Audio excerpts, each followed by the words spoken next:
Assalamualaikum warahmatullahi wabarakatuh. Di sini kami dari kelompok 1 akan membahas tentang sejarah dan tren konseling. Nah, di sini saya Amelia Masdelina kebagian menjelaskan tentang pengertian bimbingan, psikoterapi, dan konseling. Yang pertama adalah bimbingan. Bimbingan adalah suatu arahan yang diberikan oleh konselor kepada konseli baik secara individu atau kelompok, baik kepada anak-anak, remaja, hingga orang dewasa, yang dimana dilakukan secara sadar agar klien mampu mengembangkan kemampuan, keterampilan, serta mampu mengambil keputusan dalam suatu tujuan, dan juga membantu agar konseli dapat beradaptasi dengan lingkungan secara baik. Dan yang kedua yaitu konseling. Nah, konseling di sini adalah suatu bantuan yang diberikan kepada konseli oleh konselor baik secara tatap muka atau melalui wawancara konseling, yang dimana untuk membantu konseli dalam mengatasi masalahnya, juga agar konseli dapat bertanggung jawab sendiri tentang permasalahan-permasalahan yang ia hadapi, dengan maksud agar ia mampu mengatasi masalah-masalahnya, dan juga membantu konseli agar konseli dapat beradaptasi, dapat mengembangkan potensi yang ia miliki sesuai dengan kemampuan yang ada dalam dirinya. Dan yang ketiga yaitu psikoterapi. Nah, psikoterapi adalah suatu interaksi yang sistematis antara klien dan terapis yang menggunakan prinsip-prinsip psikologis untuk membantu klien dalam mengatasi masalahnya dan juga membantu klien dalam mengatasi tingkah laku yang abnormal. Assalamualaikum warahmatullahi wabarakatuh. Di sini saya Imratul Istiqomah akan menjelaskan sejarah bimbingan dan konseling. Bimbingan dan konseling di sini lahir di Amerika pada tahun 1908 dengan berdirinya vokasional Bure pada tahun 1908 oleh Frank Parson. Frank Parson ini dikenal juga sebagai Father of the Guidance Movement in America Education. Nah, Frank Parson ini menekankan bahwasanya penting bagi setiap individu untuk diberikan pertolongan dari orang lain untuk memahami kekurangan dan kelemahan dirinya sehingga dapat digunakan untuk proses pengembangan diri lebih baik dan dapat menentukan pekerjaan yang cocok bagi dirinya sendiri. Selanjutnya tahap terciptanya bimbingan dan konseling di sini ada 3, yaitu yang pertama era perintisan, yang kedua era Perang Dunia II, yang terakhir yaitu era globalisasi.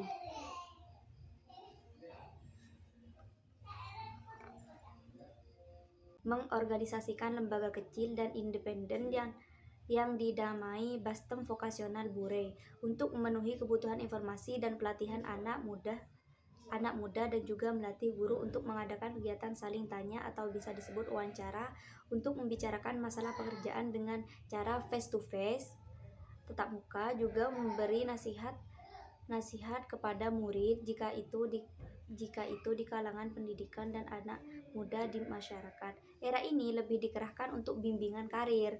Nah, jadi pada intinya tahap pertama di era perintisan ini bimbingan konseling yang diciptakan oleh Frank Parson ini digunakan untuk memenuhi kebutuhan seorang siswa atau anak muda untuk mencari pekerjaan setelah lulus sekolah agar bisa berpikir untuk masa depannya seperti apa nantinya agar mereka kelak tidak menjadi pengangguran.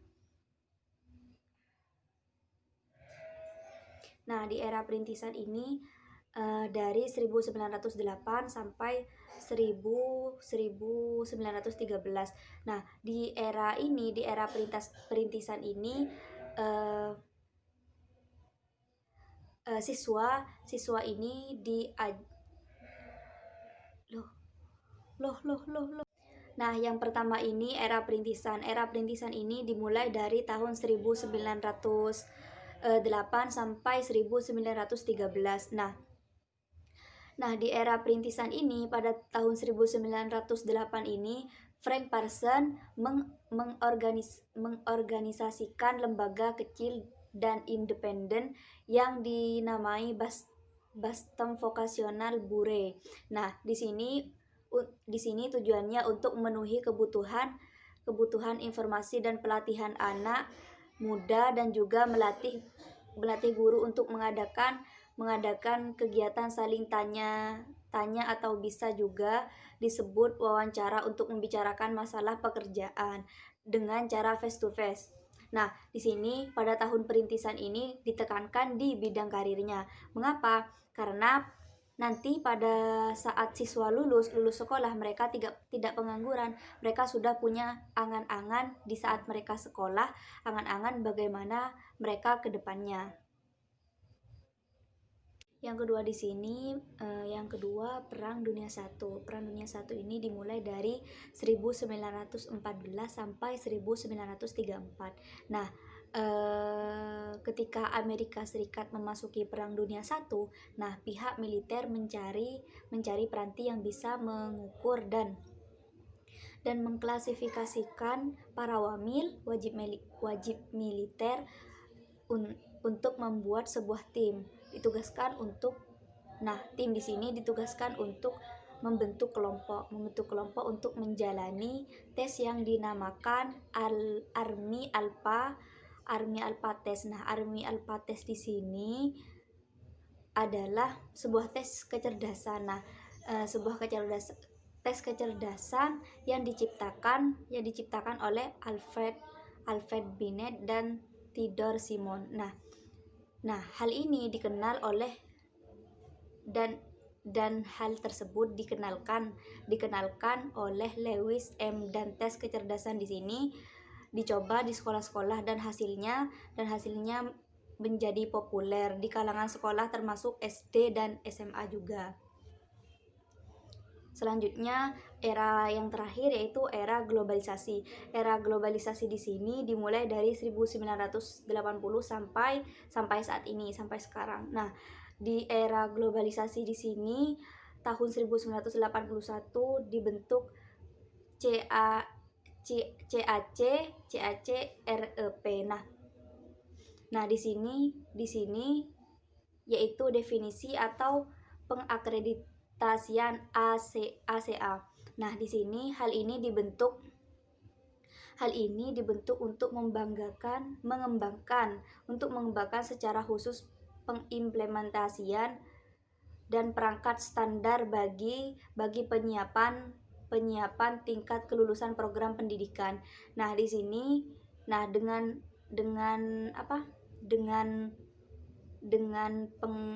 pengimplementasian di sini untuk menegakkan standar bagi penyiapan tingkat kelulusan program pendidikan konseling profesional. Nah, sekian dari saya. Wassalamualaikum warahmatullahi wabarakatuh. Materi yang selanjutnya yaitu tentang tren permasalahan konseling pada masa kini. Jadi banyak sekali permasalahan yang sering diperbincangkan oleh publik, dan itu menyangkut juga bagaimana proses konseling ini mengatasi semuanya. Beberapa di antaranya dari permasalahan tren saat ini yaitu kekerasan. Kemudian dampak dari kekerasan itu akan menimbulkan ketraumaan. Nah, banyak sekali kekerasan yang terjadi pada negara kita. Salah satunya kekerasan pada anak dan juga kekerasan seksual. Seseorang yang mengalami kekerasan pasti akan menimbulkan rasa trauma. Nah, ini adalah tugas dari seorang konselor, bagaimana caranya agar individu yang mengalami hal tersebut bisa bebas dari rasa trauma. Tentu saja, rasa trauma itu pasti akan menimbulkan banyak dampak negatif. Salah satunya, mereka akan cenderung seseorang yang mengalami ketraumaan itu pasti akan cenderung menutup diri. Kemudian mereka akan takut untuk bersosialisasi lagi. Mereka merasa tidak pantas untuk bersosialisasi. Kemudian mereka pasti akan merasa insecure. Jadi hal inilah yang akan menjadi dampak negatif untuk perkembangan individu selanjutnya. Karena proses individu berkembang pun lingkungan juga mempengaruhi. Kemudian bagaimana solusinya? Yaitu solusi yang sering digunakan oleh konselor yaitu dengan menggunakan psikoterapi. Psikoterapi ini tidak hanya menggunakan pemeriksaan saja, tapi ada beberapa hal yang menyangkut pada psikoterapi. Salah satunya diantaranya yaitu pemberian motivasi, edukasi. Kemudian ketika seseorang diberikan semangat, diberikan motivasi, diberikan arahan dan edukasi yang baik, pasti mereka akan sedikit demi sedikit membuka pikirannya. Bagaimana, oh iya, ini adalah kehidupan saya yang baru, masa lalu ya sudah masa lalu gitu. Kemudian setelah edukasi berjalan, kemudian mereka dibimbing untuk menganalisa sampai seberapa jauh manakah sih seseorang mengalami rasa trauma gitu.